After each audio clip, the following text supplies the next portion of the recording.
জুলাই অভ্যুত্থানের বছর পূর্তিতে মানুষের ঢল ছিল রাজধানীর মানিক মিয়া এভিনিউ মুখী। ৩৬ জুলাই উদযাপন হয় গানে আর নানা আয়োজনে। স্মরণ করিয়েছে আরও একবার এ সোনার বাংলায় স্বৈরাচারের ঠাঁই নাই। আরও জানাচ্ছেন সাদিয়া ন্যান্সি।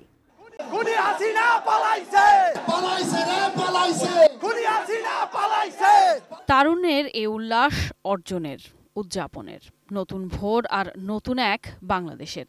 স্বৈরাচারের পলায়নের পুনর্মঞ্চায়ন। উল্লাসিত জনতা তাই উপভোগ করল এক বছর আগের সেই কাঙ্ক্ষিত মুহূর্ত। থেমে থেমে বৃষ্টিও যেন বাঁধ মানে না। ৩৬ জুলাই উদযাপনে মানিক মিয়া এভিনিউতে জনতার ভিড়। সংস্কৃতি মন্ত্রণালয়ের উদ্যোগে এমন আয়োজন। সাইমুম শিল্পী গোষ্ঠীর পরিবেশনায় কর্মসূচি শুরু। পরে একে একে সকল আনুষ্ঠানিকতা। বেলা ২:২৫। পতাকার লাল সবুজের ধোয়া আর হেলিকপ্টারে গ্যাস বেলুন উড়িয়ে শেখ হাসিনার পালিয়ে যাওয়ার দৃশ্যটির প্রতীকী মঞ্চায়ন। বাংলাদেশের ইতিহাসের সাথে ভবিষ্যতের সাথে এই জুলাই সর্বদা জীবিত থাকবে। স্লোগানে স্লোগানে শেখ হাসিনার পলায়ন উদযাপন যেমন ছিল, তেমনি ছিল নতুন করে আরও একবার শোষণ, অবিচার, বঞ্চনা থেকে মুক্তির আনন্দ। স্বৈরাচার থেকে মুক্ত হয়েছি, কিন্তু যে জন্য মুক্ত হয়েছি, যে উন্নত, সমৃদ্ধ, দুর্নীতিমুক্ত একটা বাংলাদেশের জন্য, অবশ্যই সেটাই দেখতে চাই। গত 15-16 বছরে যা হয়েছে এক বছরে পরিবর্তন হওয়া সম্ভব না। যে আয়োজন পুরোটাই ঈদের মতোই। ঈদ মোবারক। বৈরী আবহাওয়ায় যখন দুপুর গড়িয়ে বিকেল, জনস্রোতে তিল ধারণের জায়গা নেই মানিক মিয়া এভিনিউতে। সন্ধ্যা নামার আগেই মঞ্চে প্রিয় শিল্পীদের উপস্থিতি।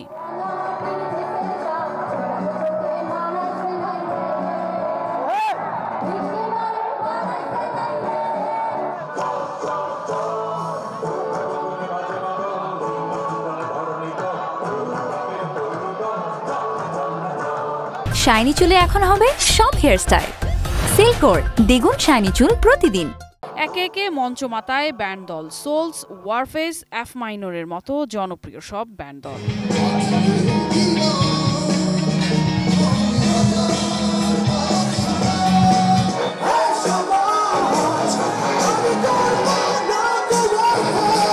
কণ্ঠশিল্পী পারসা মেহজাবিন, এলিটা করিম,